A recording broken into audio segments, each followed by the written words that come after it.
పెట్టండి ఈ నిమిషము ఇప్పుడు చిట్యాల్లో పుల్లా రవితేజ జర్నలిస్ట్ ఏ జర్నలిస్ట్ మీద దాడి చేసిన విచక్షణ రహితంగా పాశవికంగా ఆటవిక దాడి అయితే చేసినరో ఆ దాడిని సమాజానికి చూపించేసి దాని వివరాలు చెప్పే ప్రయత్నంకు తనను వాళ్ళ ఇంటి ముంగట ఈ నిమిషం పోలీసోళ్ళు ప్రహార ఉన్నది ఆ పోలీసు ప్రహార ఒక్కసారి నేను మీకు చూపిస్తా జర ఒక్కసారి చూడుర్రి ఆయన మొత్తం గల్లీ గల్లీ మొత్తం ఇంటికాడ మొత్తం పోలీసు వాళ్ళని పెట్టిరు ఇది పోలీస్ వ్యాను వీడికి వస్తాడేమో అని ఈ మీటింగ్కి వస్తాడేమో అని ఆయన రాకుండా కట్టడి చేసేందుకు చూసిండ్రా కనబడుతుందా వీడియో అంతా జర చూడుర్రి గట్టిగా చూడుర్రి బండి నెంబర్లు కూడా ఉన్నాయి దాని మీద రవితేజ చిట్యాల వాళ్ళ ఇంటికాడ పోలీసు వాళ్ళు ఆయన రాకుండా ఇప్పటి నుంచి కాదు ఇది నిన్న మధ్యాహ్నం నుంచి గల్లీ గల్లీ మొత్తం దాన్ని కట్టడి చేసేసి పురుగు పోనీయకుండా రాత్రి అయితే మొత్తం రోడ్డు మీద ఉండి ఆ వాడకట్టలను కూడా పోనీయకుండా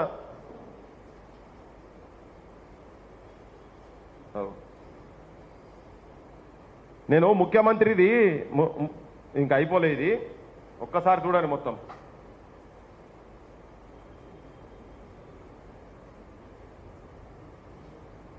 ఈ మధ్య ముఖ్యమంత్రి మాట్లాడింది నేను ఒకటి చూపించదలుచుకున్నా మీకు వచ్చేసి వీళ్ళు మాటలు ఒకటి మాట్లాడతారు చేతలు ఒకటి చేస్తారంట లేవనెత్తండి ప్రభుత్వానికి విజ్ఞప్తి చేయండి అవసరం అనుకుంటే నిరసన నిలపండి ధర్నా చేయండి ప్రజా సమస్యల మీద మాకు అభ్యంతరం లేదు మేము అనుమతులు ఇస్తున్నాము చట్టసభలలో చర్చలు చేయండి మళ్ళొక్కసారి వినండి జనాలు లేవనెత్తండి ప్రభుత్వానికి విజ్ఞప్తి చేయండి అవసరం అనుకుంటే నిరసన నిలపండి ధర్నా చేయండి ప్రజా సమస్యల మీద మాకు అభ్యంతరం లేదు మేము అనుమతులు ఇస్తున్నాము చట్టసభలలో చర్చలు చేయండి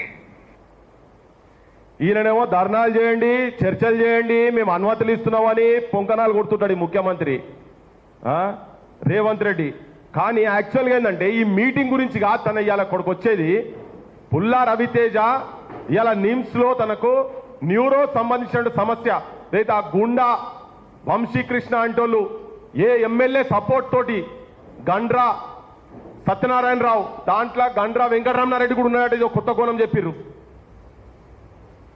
అంటే ఆపోజిషన్ రూలింగ్ ఇద్దరు కలిసే ఉన్నారట ఇలా ఈ గండ్రా సత్యనారాయణరావు పెంపుడు కుక్క అటువంటి వ్యక్తి వంశీకృష్ణ అనేటోడు మధ్యలో వీళ్ళిద్దరి మధ్యలో పోలీస్ డిపార్ట్మెంట్కి వెళ్ళి సపోర్ట్ చేస్తున్నటువంటి ఏం పేరు అయిన పేరు సంపత్ రావు ఏసీపీ సంపత్ రావు అయ్యా డిఎస్పీ అక్కడ డిఎస్పీ అంటారు ఇగో ఇవాళ జర ఒక్కసారి దీన్ని క్లోజప్ చేయండి నిమ్స్లో వాళ్ళు ఆ కొట్టుడుకు ఆయనకు నరాలకు కూడా ఇబ్బంది అయి ఉంటే ఇలా నిమ్స్ హాస్పిటల్లో తనకు అపాయింట్మెంట్ ఉన్నది నిమ్స్కు పోతాము మేము అంటే కూడా ఈ మీటింగ్కి యాడ్ వస్తాడో అని చెప్పని ఆయన ఇంటికాడ నిన్న మధ్యాహ్నం నుంచి పోలీసులను పెట్టిరు చూడు ఇగో ఇక్కడ నేను క్లియర్ కట్గా చూపిస్తున్నా న్యూరాలజీ యూనిట్ 2లో అపాయింట్మెంట్ ఉన్నది తనకి అలా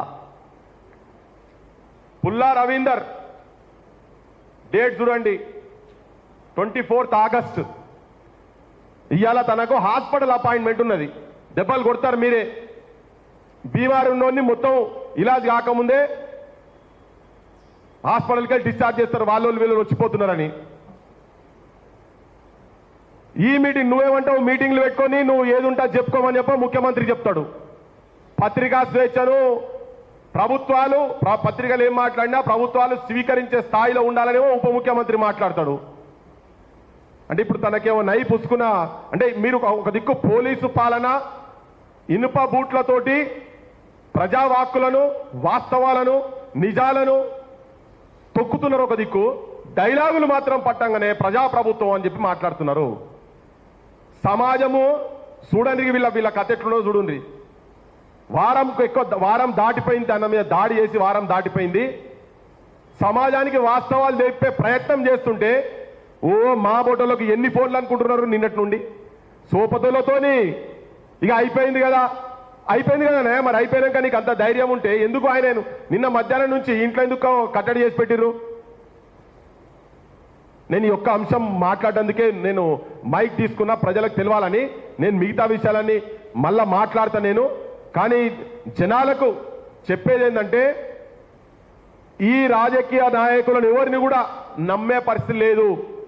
ఒక కటిక పేదరికంలో ఉన్నటువంటి 20-25 సంవత్సరాల నుంచి జర్నలిజం చేస్తున్నటువంటి పుల్లా రవితేజ ఇంటికి నేను, రఘు, సీను మా టీం అంతా పోయాడ చూసిన తర్వాత, ఆయన ఆర్థిక పరిస్థితి చూసిన తర్వాత చలించి ఆయనను ఎంత ఘోరంగా కులం పేరు పెట్టి నేను బహిరంగ చెప్పదలుచుకున్నాను నేను. ఎందుకంటే సమాజం కూడా వినాలి. ఇంకెంతమంది ఆడోళ్ళు, ఎంతమంది కింది కులాలోళ్ళు ఆ మాటలు వినాలని. మాదిగా అని చెప్పని మాట్లాడతాడు, అనుకుంటా కొడతారు. మీరారా మా మీద వార్తలు రాసేదని. ఒక పేదోనికి సంబంధించినటువంటి భూమికి సంబంధించినటువంటి వాస్తవాన్ని ప్రజలకు చెప్పే ప్రయత్నం చేస్తే దాని మీద మీరు ఎందుకంటే ముగ్గురు వాళ్ళే ఉన్నారు ఇక్కడ. ఏంది, ఒక మాదిగ జాతిలో పుడితే జర్నలిస్టు కూడా జర్నలిస్ట్ కాదుగా. మాదిగా ఆయన ఫస్ట్ మీ దృష్టిలో మాదిగోడు కొడతారు. 3 రోజుల వరకు 4 రోజుల వరకు ఎవరు దాని దిక్కు కూడా పోరు. మాకు కూడా చెప్పిండ్రు. మాకు కూడా 1-2 రోజులు ఆలస్యమైంది ఇక్కడ ఉన్న పరిస్థితులు చూసుకొని. ఎవరన్నా పోయి ఆడ మాట్లాడతారా, బహిరంగం చేస్తారా అని చూసినాం. తర్వాత పోయినాం మేము ఆడికి. పోయిన తర్వాత రగుండి జర్రా నువ్వు లేచి కూర్చోగలుగుతావా అంటే అట్లా రెక్కలు ఇట్లా పట్టుకొని ఇట్లా అంటే ఒక్కసారి కలుక్కుమని కళ్ళకి నీళ్ళు వచ్చినాయి. అది చూసినాక అనిపించింది. నిన్నోడు ఫోన్ చేసి నాకు అంటాడు, రఘు ఆయన గురించి మీరు గట్టి ఎట్లా పోతారు పోయి, ఆయన ఏదో చెప్పిండు స్నానం ఇట్లా బయట చేస్తుంటాడు. అరే ఆయన బాత్రూములు లేవు ఆయన ఇంట్లో, 2 రూములు ఉన్నాయి. లేకుంటే బదాట్లా చేస్తారు, గది బతుకోవాలది. ఆయన క్యారెక్టర్ అసాసిన్ చేసే ప్రయత్నం చేస్తున్నారు. దిక్కు ఈ దుర్మార్గుడు ఎవడైతే ఈ వంశీ అనేటోడు ఉన్నాడో, నేను మాట్లాడుతున్నా ఇక వంశీ అనేటోడు ఎవడెత్తున్నాడో, వంశీకృష్ణ అనేటోడు ఎవడెత్తున్నాడో, అతను ఇంతకు ముందే ఈ ప్రభుత్వం వచ్చిన తర్వాత కూడా SC అట్రాసిటీస్ కింద జైలు పోయి వచ్చినాడు. ఆడికెళ్ళి వచ్చిన వాళ్ళు చెప్పాలి 14 రోజులు అంటే వీడు హ్యాబిచువల్ క్రిమినల్. ఈ కొత్తగా మాట్లాడేటోడు కాదు. ఈయన ఇంతకుముందు కూడా మాట్లాడండి. ఈయన ఇంతకుముందు కూడా దళితులను కులం పేరు పెట్టి తిడితేనే తీసుకుపోయి SC అట్రాసిటీస్ కింద 14 రోజులు పోయిండు. ఇప్పుడు మళ్ళా అంటే కింది కులాలోళ్ళు అంటే, కష్టజీవులంటే, పేదోళ్ళంటే ఎంత చిన్న చూపు ఉన్నది ఈ వ్యక్తికి. అతన్ని కాపాడేటందుకు నిన్న పోలీసు వాళ్ళు సరెండర్ చేస్తారు, పత్రికలల్లో సరెండర్ చేస్తారు, వార్తలు వస్తాయి, కానీ ఫోటో ఉండదు. ఆయనది చిల్లరగాన్లు జేబు కత్తిరించేటోళ్ళు కాడికెళ్ళి చిన్న తప్పులు చేసినా పెద్ద ఫోటోలు పెట్టి సరెండర్ చూపించుకుంటారు కదా పెద్దోళ్ళు కూర్చొని స్టేజ్ల మీద. మరి ఇంత పెద్ద దుర్మార్గం చేసి రెండోసారి చేసి అదొక జర్నలిస్టును ఇంటికి పోయి దాడి కూడా మామూలు దాడి కాదు అది. అన్నం వండుకునే పొయ్యిని కాడికెళ్ళి కింద వారేసిర్రు, ఫ్రిడ్జ్ని కింద వారేసిర్రు, చిన్న టీవీ ఉంటే టీవీ వల్ల కొట్టిర్రు, అద్దాలు వల్ల కొట్టిర్రు, చిందర వందర చేసిర్రు. రౌడీగా అన్నలు గట్వంటోళ్ళని అంటారు. రౌడీ సీటర్లు అంటే గట్వంటోళ్ళే. నా మీద రౌడీ సీటర్ ఉన్నది ప్రూవ్ చేస్తారా అని మీరందరూ పోలీసు వాళ్ళు అందరూ ఒకటే ఉన్నారు. నేను పేపర్లో వచ్చింది నాకు వార్త ఫోటో ఉండదు దాంట్లో. అంటే ఇప్పటికీ కూడా పోలీసు వాళ్ళు ఆయనను ఆయన ఐడెంటిటీని ఆయన ఇంకా కాపాడే ప్రయత్నం ఇప్పుడు ఈ నిమిషం వరకు కూడా చేస్తున్నారు. మీకు అంత ప్రేమేంది భయ్? దీనిలో బరాబర్ 200% 200% ఎమ్మెల్యే అందులో కలిసి ఉన్నాడు. ఆయనే ఇషారాతోనే నడుస్తున్నది. నేను కాంగ్రెస్ పార్టీలో నడుస్తున్న బాగా డిసిప్లినరీ కమిటీలు, డిసిప్లినరీ యాక్షన్లు ఇప్పుడు వస్తున్నాయి కదా, చేస్తున్నారు కదా మీరంతా. ఈ డిసిప్లినరీ వాళ్ళందరూ నేనేమడుతున్నా అంటే, ఒక జర్నలిస్టు మాదిగ జర్నలిస్టును మీద నీ కాంగ్రెస్ పార్టీ ప్రధాన కార్యదర్శి, భూపాలపల్లి జిల్లా ప్రధాన కార్యదర్శి, ఇది రెండో క్రైమ్. మళ్ళా పార్టీ పేరు పెట్టి నకిలీ మీడియా, నకిలీ మేధావులని మాట్లాడతారు. నీ ముఖ్యమంత్రి గడ్డివీకి వచ్చిండు. ఎలక్షన్ల ముందు రఘు దగ్గరకు ఒక రోజు మొత్తం రఘుతో తిరిగిండు. రఘు వచ్చిండు ఆడికి నకిలీ మీడియానా? సీను దగ్గరకు వచ్చిండు. నీ పార్టీ వాడు రఘు దగ్గరకు వచ్చి ఇంటర్వ్యూలు చేస్తలేరా? వాళ్ళందరూ నకిలీ మీడియానేనా? ఆయన పేరేంది? మన దగ్గర ఇంటర్వ్యూలోకి వచ్చేటోళ్ళు కాంగ్రెస్ వాళ్ళు 2-3 పేరు చెప్తారా? అద్దంకి దయాకర్ జర ఇనాలి మరి మీరంతా నకిలీగాన్లా అసలీగాన్లా తెలియదు మాకు మరి. కాలువ సుజాత పేరు చెప్పు, జర 4-5 పేరు చెప్పు నాకు సడన్గా వస్తలేవు. బాలమూరి వెంకటాట, శ్యామ రామ్మోహన్ రెడ్డి, ఇంకా శ్యామల కిరణ్ కుమార్ రెడ్డి, వీళ్ళందరి బాసు రేవంత్ రెడ్డి. రేవంత్ రెడ్డి ఒక రోజు మొత్తం పాదయాత్రలు పట్టుకొని పోయిండు కదా. అంటే ఇప్పుడు మన తొలి వెలుగు అనేది నకిలీయే, నీకు కాలోజీ నకిలీలే, ప్లస్ టీవీలు నకిలీలే, టైమ్స్ న్యూస్ టైమ్స్ నకిలీలే, ఇక అన్నీ ఉన్నాయని TS3 నకిలీలే, అన్ని నకిలీలే నీకు. అందుకే ఇవన్నీ చూపియాలనే, ఇవన్నీ జనానికి తెలవాలనే. ఇప్పుడు కాంగ్రెస్ వాళ్ళు ఏం చెప్తారో, ఆయన మీద ఏం యాక్షన్ తీసుకుంటారో. నీ కాంగ్రెస్ ఎమ్మెల్యేకు ముఖ్యమంత్రి సపోర్ట్ ఉన్నది. అసలు ఫస్ట్ మీరు ఆ గుండా భాష మార్చాలి. రేవంత్ రెడ్డి అసెంబ్లీలో అదే మాట్లాడతారు, ఈ తొండలు జొర్రిస్తా నిన్న మొన్న కూడా మాట్లాడిండు. ఆయన ఎమ్మెల్యేలు కూడా మాట్లాడతారు ఒక్కొక్కరిని నరుకుతామని. అంటే ఈ నరుకుడు భాషనే మీరు మా మీద కూడా గదే చేస్తారా? ఇక మా సొంటోళ్ళని కూడా గదే చెప్తున్నారా మీరు? మీ ఎమ్మెల్యేలు పోలీసు వాళ్ళు కొంతమంది, మొత్తం అంటలేను, కేసులు పెట్టిర్రు, SC/ST అట్రాసిటీస్ కేసు పెట్టినాం కదా, పెట్టిండ్రు. ఎందుకు అరెస్ట్ చేయలే? అసలోని ఏదో అసలు పిసల్గాయా నకిలీ పసగాయా లెక్క ఉన్నది. నకిలీగా అందరు తీసుకుపోయి లోపల పెట్టిర్రు, అసలు మాత్రం అరెస్ట్ చేస్తే లేకుండే. మరి మేము పోయినాక తెల్లారే DSPని మార్చిర్రు. మరి ఎందుకు మార్చిండ్రా? మీరు కరెక్ట్గా అనుకునేది ఉంటే.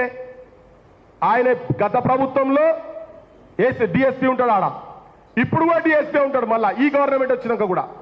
నేను మొన్న చెప్పినా మళ్ళీ చెప్తున్నా, సగం బస్తోళ్ళు రాజ్యం వెళ్తుర్రు, రాష్ట్రంలో సగం బస్తా అన్నం వండితే ఆ సగం బస్తాలో కూడా మళ్ళీ ఇంకా కొంతమంది తినేంత మిగులే కులం వెలువ కులం అని చెప్పని ముఖ్యమంత్రి మాట్లాడిండు.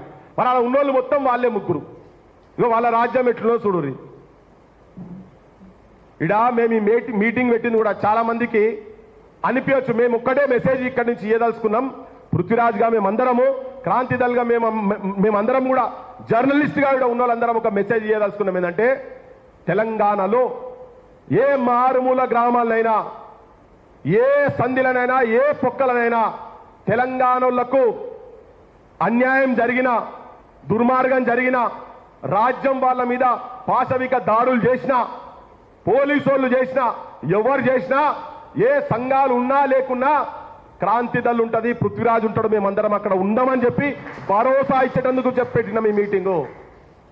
అది ఆంధ్రోళ్ళు వచ్చి ఇక్కడ మన కేవీఆర్ని తీసుకుపోయినా ఎవరైనా కానీ దీంట్లో ఒక నలుగురం చచ్చిపోయినా మంచిదే, ఇది కూడా చెప్పదలుచుకున్నాం మేము. కానీ ప్రజల పక్షాన ఇలా చాలా మంది ఉన్నారు, బయట చాలా మంది ఉన్నారు. నేను చాలా మందితో మాట్లాడినా, కొంతమంది బెంగళూరులో ఉన్నారు, కొంతమంది ఇక్కడ ఉండి బిజీగా ఉన్నారు. వాళ్ళ అంతర్గంగా ఏమున్నదో నాకు తెలియదు. నేను అందరినీ పాజిటివ్గానే చూస్తున్నా. నాగేశ్వర్ సార్ కూడా ఫోన్ చేసిన, మెసేజ్ పెట్టిండు. ఆయనే తనకు ఇబ్బంది అయినప్పుడు ఇక్కడనే కూర్చొని ఇదే ప్రెస్ క్లబ్లో మాట్లాడినాం. నాకు ఒక మెసేజ్ పెట్టిండు, నేను కలెక్టరేట్లో ధర్నా ఉన్నదని. స్వాగతిస్తున్నాం, తనను కూడా స్వాగతిస్తున్నాం. కానీ మెసేజ్ చాలా క్లియర్, సీన్ చెప్పినట్టు క్లియర్గా చెప్పదలుచుకున్నాం. ఏంటంటే ప్రొఫెసర్ నాగేశ్వర్ గారైనా ఇంకెవరైనా కింద క్షేత్రస్థాయిలో ఉన్న మామూలు పల్లెలనైనా ఎవరికి ఇబ్బంది ఉన్నా మాకు మాత్రం తెలిస్తే, అది న్యాయబద్ధంగా కనుక ఉంటే బరాబర్ మేము అక్కడికి పోతాము. ఇంకొక విషయం అంటే ఇప్పుడు కొత్త విషయాలు ఈయన గురించి, పుల్లా రవితేజ గురించి మాట్లాడతారు. ఆయన ఇంతకుముందు నక్సలైట్ల లెటర్లు తీసుకొచ్చేది. అరే నక్సలైట్ లెటర్ ఏందని ఆయన బంధుకులు పట్టుకున్న వాళ్ళతోనే మీ ముఖ్యమంత్రులు ఫోటోలు దిగుతారు. ఇప్పుడు ఇంకా లెటర్లు పట్టుకొని పోస్టర్లు వేస్తే మేము అప్పుడు ఇరిపియలేదా? మేము అప్పుడు ఆయనకి ఆ బ్యాక్గ్రౌండ్ వేరే ఉన్నది. మరి వీళ్ళ బ్యాక్గ్రౌండ్ ఏమున్నా చెప్పరాదు. మరి ఈయన బ్యాక్గ్రౌండ్ ఏంటిది? ఈయన కబ్జా కోరని చెప్తున్నారు. డైరెక్ట్ కేసు అవుతున్నది కదా, 14 రోజులు SC/ST అట్రాసిటీస్ కింద నువ్వు పోయి ఉన్నావు. నీ కాంగ్రెస్ పార్టీలో మరి ఈయన అసలీ కాంగ్రెసా నకిలీ కాంగ్రెసా మాకు ఎరకలేదు. ఆ ఎమ్మెల్యే మేము మొయ్యేదాకా ఒకటి ఉన్నాడు, ఇప్పుడు ఎమ్మెల్యేనే డైరెక్ట్ లోకల్ కాంగ్రెస్ వాళ్ళకి చెప్పి ప్రెస్ మీట్లు పెట్టుర్రి, ఈ కేసుకు ఆయనకేం సంబంధం లేదు అని చెప్పి ప్రెస్ మీట్లు పెట్టండి. గండ్ర సత్యనారాయణరావు అంటే ఆయనే ఫత్వా దారి చేస్తున్నారు. కొంతమంది పెట్టలే. మేము చెప్తున్నాం, ఇట్లా చేసేటోళ్ళు మీరు లోపటోటి ఉండి బయటకోటి చేసే మీ అందరినీ థరోగా ఎక్స్పోజ్ చేస్తాం. ఇలా నిజంగా మెయిన్ స్ట్రీమ్ ఛానల్ ఏది రాలే. ప్రెస్ క్లబ్లో మీటింగ్ పెట్టిన తర్వాత ప్రెస్లో పనిచేస్తున్నటువంటి వ్యక్తి మీద రాత్రి పూట భార్యాభర్తలు ఇద్దరే ఇంట్లో ఉండంగా 10-10:30కు గుండాగాన్లు పోలీసుల సపోర్ట్ తోటి వచ్చి విచక్షణారహితంగా కొట్టి కింద పడేసి తొక్కి భార్య అడ్డం వస్తే భార్య కుతికే బట్టి నోరు బట్టి ముక్కు బట్టి ఆడోళ్ళ మీద చేయబడద్దు, ఆడోళ్ళ మీద చేయబడి ఇట్లన్నీ చేస్తే మేము దాని మీద పోయి మాట్లాడితే మీరన్న పెట్టాలి కదా, ఎవడన్నా వారం రోజుల నుంచి మీరన్న పెట్టాలి కదా. ఎవరు మాట్లాడలే మరి మీరు. మేం పెడితే మీ ఛానల్ ఒక్క ఛానల్ కూడా రాదా? వెంకటకృష్ణ గారు ఒక చర్చల నేను బహిరంగంగానే మాట్లాడుతున్నాను, ఇంకా బహిరంగంగానే మన మధ్యలో జరిగింది కాబట్టి ఏడ సమస్య ఉన్నా మేము వస్తామని చెప్పని. నీకు ఆంధ్రాలో రేవంత్ రెడ్డిని స్విగ్గీ బాయ్ జొమాటో బాయ్ అన్నందుకు అరెస్ట్ చేసిన దాని మీద చర్చ పెట్టింది కదా. ఇలా నేను అడుగుతున్నాను మిమ్మల్ని, నువ్వు ఆ రోజు చెప్పినావు నువ్వు ఏడ సమస్య ఉన్నా చెప్పు అని. నేను నిన్న నీకు మెసేజ్ పెడదామనుకున్నా మీకు, కానీ ప్రెస్ క్లబ్ నుంచి మీకు ఇన్విటేషన్ పోతుంది కదా. కనీసం ప్రెస్ క్లబ్ లో జరుగుతున్న దానికన్నా ఒక పాత్రికేయుని మీద మన జిల్లా, నీది నాది ఒకటే జిల్లా, జిల్లాలో పక్క పక్కకే ఉంటాయి అవి. మొలుగు దాటితే మీ ఊరు, మొలుగు ఇటు పక్కకు. ఇప్పుడు ఈ చిట్యాల ఇన్సిడెంట్ జరిగింది కదా, వారం రోజులల్లా 24 గంటలు 7 సార్లు 24 గంటలు ఇన్ని అయినాయి కదా. ఒక్క 24 సెకండ్లు మీ ఛానల్లా ఈ పాత్రికేయుని మీద దాడి గురించి చూపించిండ్రా. ఎస్సీ ఎస్టీ అట్రాసిటీస్ కేసు అయింది, నిందితుడిని అరెస్ట్ చేస్తలేరు, అరెస్ట్ చేసిన తర్వాత నన్ను చూపించిండ్రా. బాధితుంది ఒక విజువల్ అన్న వచ్చిందా నాకు తెలియక అడుగుతున్నా, వచ్చిందా? ఏబిఎన్ ఆంధ్రజ్యోతిలో వచ్చిందా? నేను ఏబిఎన్ ఎందుకు అంటున్నా అంటే, నేను మీతో సుపరిచితం ఉన్నది కాబట్టి ఆ రోజు అన్నావు, నువ్వు ప్రామిస్ చేసినావు మీరు చెప్పండి మేము రాకపోతే చూడండి అని చెప్పని. మరి 1 వీక్ అవుతుంది, ఏబిఎన్లో ఎందుకు రాలే వార్త? వాని జర్నలిస్ట్ కాదా? ఆయనకు అక్రిడిషన్ కూడా ఉన్నది కదా. ఒక మామూలు వార్త సామాన్యమైన వ్యక్తి మీద దాడి జరిగినా చూపించాలి. అటువంటిది 23-24 సంవత్సరాలు జర్నలిజంలో ఉండుకుంటూ ఏదో మారుమూల పల్లెలల్లా వాళ్ళ సమస్యలను వాళ్ళ లోకల్ ఛానల్స్లో పైదాకానో పంపించేటువంటి వ్యక్తి తన ఐజేయు 3 మండలాల బాధ్యుడట. తన ఐజోలందరూ కూడా మాట్లాడారు. ఇంత ఉన్నాక, జర్నలిజం బ్యాక్గ్రౌండ్ ఉన్నాక గా వార్త కూడా మీకు వార్త కాకపోతే మాకు అర్థమైతలేదు. అందుకనే చెప్పిన, ఆ రోజే చెప్పిన నేను, మీరు చూపించకపోతే అసలు మీడియా ఎవరైతే జనం తరపుకెళ్ళి జనం సమస్యలు వాస్తవాలు చూపిస్తారో జనం అవే చూస్తారు. అదే జరుగుతున్నది ఇలా. సోషల్ మీడియా ఎందుకు కింది దాకా పర్కులేట్ అయిపోతున్నది?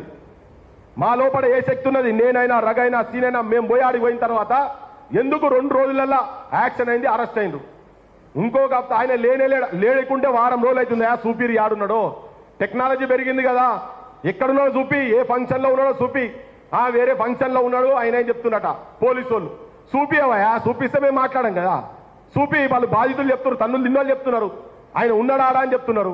మరి అది చూపిస్తే ఆయన అరెస్ట్ చేయాల్సిన అవసరం కూడా లేదు కదా. అంటే కేసులను తప్పుదారి పట్టించి అబద్ధాలమయం చేయకండి అని చెప్పదలుచుకున్నా. మా బట్టి విక్రమార్క గారు చెప్తారు, నిన్న ఉప ముఖ్యమంత్రి గారు వర్డ్ టు వర్డ్ చెప్పాలని పెట్టుకున్నా, పాలకులను నిలదీసే పత్రికా స్వేచ్ఛకు స్వాగతం. పాలకులను నిలదీసే పత్రికా స్వేచ్ఛకు స్వాగతం. నిన్న కాంక్లేవ్ అయింది కదా, నిన్న మొన్న ఇక్కడ కాంక్లేవ్లు వచ్చి ఎన్ రాము పెద్దోళ్ళ ముంగట మాట్లాడిండ్రు. అన్నా మంచిదే, చాలా మంచి ఉద్దేశం ఇది, కానీ ఆచరణలో ఉన్నదా లేదా అనేది. విమర్శలను స్వీకరించే ధైర్యం ప్రభుత్వాలకు ఉండాలి. మరి నీ ప్రభుత్వానికి ఉందా? నిజాన్ని మాట్లాడుతున్నాం. హాస్పిటల్ అపాయింట్మెంట్ ఉన్నదంటే కూడా ఒక పాత్రికేయుణ్ణి తన మీద దాడి జరిగి అవమానంగా ఉండి సచ్చటట్టు కొట్టిన తర్వాత తనను వాయిస్ ఇక్కడ తీసుకొచ్చి ఆ నిమ్స్ అపాయింట్మెంట్ అవసరమైతే ఇక్కడ తీసుకొస్తాం కావచ్చు. మరి నిన్నగాక మొన్న మాట్లాడితే దేశం మొత్తం బెంగళూరు వాళ్ళు, ఆ తర్వాత మన ఒరిస్సా వాళ్ళు, మైసూరు వాళ్ళు, బెంగాల్ వాళ్ళు అందరూ వస్తే వాళ్ళ ముంగట బడే మాటలు మాట్లాడినాం. మరి ఉపన్యాసాలు అయితే ఇచ్చారు కదా. అయితే తెలంగాణలో చాలా అద్భుతంగా నడుస్తున్నది రాజ్యము. ఈడ మేము ప్రజల పక్షాన ఉన్న ప్రజాపాలన అని చెప్పేటందుక మరి ఎందుకు రానియలేదు? ఇలా నీ పోలీసు వాళ్ళని ఎందుకు పహారా పెట్టిందాడా? ముఖ్యమంత్రి లేనప్పుడు ఉప ముఖ్యమంత్రి ఆయన ఇలా పొద్దుగాల దిగిండో హీరో సార్ టీషర్ట్లు బీషర్ట్లు వేసుకొని ₹1,00,000 టీషర్ట్లు ₹1,00,000 బూట్లు వేసుకొని దిగిండు కదా పెద్ద మనిషి. బాధితులను వాళ్ళను అవమానపరిచే విధంగా, వాళ్ళ క్యారెక్టర్ అసాసినం చేసే విధంగా నీ పోలీస్ వ్యవస్థ పనిచేస్తున్నది. ఒక్క సెకండ్ కూడా అక్కడున్న సంపత్రావు అనే ఏసీపీకి ఆ కుర్చీల మీద కూర్చునే అర్హత లేదు. నేను 50 మంది తెలంగాణ ప్రజలకు, ముఖ్యంగా భూపాల్పల్లి ప్రజలకు చెప్పదలుచుకునేదంటే, ఆడ ఆపోజిషన్ ఫెయిల్ అయింది, అధికార పక్షం ఆపోజిషన్ ఇద్దరు ఒకటే. ఆయన ఉన్నప్పుడు ఇట్లే జరిగింది, ఈయన ఉన్నప్పుడు అట్లే జరుగుతున్నది. వీళ్ళిద్దరూ ప్రజాకంటకులు. భూ కబ్జాదారులకు, కులాల పేర్లు పెట్టి తిట్టేటువంటి వ్యక్తులకు వాళ్ళు అడ్డాగా తయారై కూర్చున్నారు. మేము చెప్పినాం ఎమ్మెల్యే ఇంట్లోనే ఉన్నాడు అని చెప్పినాం. బరాబర్ ఎమ్మెల్యే దగ్గర ఉన్నాడు కాబట్టినే ఇవాళ మేము ఆడి పోయి వచ్చినాక కొన్ని గంటల లోపలనే తీసుకొచ్చి అరెస్ట్ చేసిర్రు. పోలీస్ వ్యవస్థకు అరే డీజీపీకి తెలిస్తే ఇబ్బంది అవుతుంది, డీజీపీ తెలియాలి, ఎందుకు తెలియదు మరి? ఇప్పుడు నిన్నటాక నాకు అనిపించలే, సరే చూద్దాం ఇది జనానికైతే తీసుకుపోయి వదిలేద్దామని చెప్పి అని అనిపించింది. ఇప్పుడు ఇవన్నీ చూసినాక ఫోన్లు చేసి మా మీద కూడా ఇన్ఫ్లుయెన్స్ చేయదలుచుకుంటే నేనే చెప్పిన ముఖ్యమంత్రికే ఈనాడు ఆయన గివిల్లకేందని. ఇడ ఎవరు వచ్చినా ఎవరు రాకున్నా ఎవరున్నా ఎవరు లేకున్నా ప్రజల గురించి మాట్లాడేటువంటి వాళ్ళం ఇంకా కొంతమంది బతుకున్నామని చెప్పేటందుకు చెప్పదలుచుకున్నా. తెలంగాణ భూమిపుత్రులం బతుకున్నాం. ఇక్కడ ఒక మామూలు విషయం కాదు. పెద్ద పెద్ద ఛానళ్లు పెట్టి వాళ్ళ ముంగట చిన్న చిన్న ఛానళ్లు ప్రజలు కాపాడుకుంటున్నటువంటి మన తొలి వెలుగు, కాలోజీ వంటి ఛానల్ కావచ్చు. ఇలా కాలోజీ సీన్ ఎక్కడోడు మీ భూపాలపల్లి బిడ్డ హైదరాబాద్లో వచ్చి ఇక్కడ కూర్చొని ఇక్కడనే నాయకులతో వాడి పోలే. నా భూపాలపల్లిలో ఏమైతుందని ఆ భూపాలపల్లిలో ఒక దళిత బిడ్డకు, దళిత జర్నలిస్టుకు దాడి జరిగిందని చెప్పి 2 రోజులు ఇక మేము మాట్లాడుకొని ఆడికొచ్చినాము. ఇట్లా ప్రతి ప్రాంతంలో ఒకరొకరు ఉన్నారు. ఇటువంటి వాళ్ళు కావాలి నిజమైన భూమి బిడ్డలు. ఇటువంటి వాళ్ళు కాలోజీ సీను, దాసరి సీన్ అసొంటోళ్ళు భూపాలపల్లిలో ఇంకా బతుకున్నారు. మీ ఆగడాలు, మీరు చేసేటువంటి దుర్మార్గాలు, మీరు చేసేటువంటి రాజకీయాలు, చెత్త రాజకీయాలు, మీ మాఫియా గుండా రాజకీయాలను ఎండగట్టేటోళ్ళం ఇక్కడ బతుకున్నాం. ఈ ఛానళ్లు జనానికి చూపించేటి ప్రజలు బతికించుకోవాల్సిన అవసరం ఉన్నదని చెప్పి నేను జనానికి చెప్పదలుచుకున్నా. చాలా క్లియర్ కట్గా ఏ సంఘంతో మాకేం పంచాయతీ లేదు, ఏం లేదు. ఎవరితో పంచాయతీ లేదు. వాస్తవాలు మాత్రం చెప్తాం. అది ఎవరని ఉండని, ముంగటి ఇంకెవరని ఉండని, యాడ ఉన్నా కానీ ఇప్పటికి చెప్తున్నాం. ఇవాళ ఇంత జరిగి జనానికి ఇంత తెలిసిన తర్వాత కూడా పోలీసు వాళ్ళు వాళ్ళ ఇళ్ల ముంగడ పోయి కూర్చున్నారు కదా. ఇది పోలీసు పాలన అంటమా ప్రజాపాలన అంటమా అని ప్రజలు తెలుసుకోవాలి.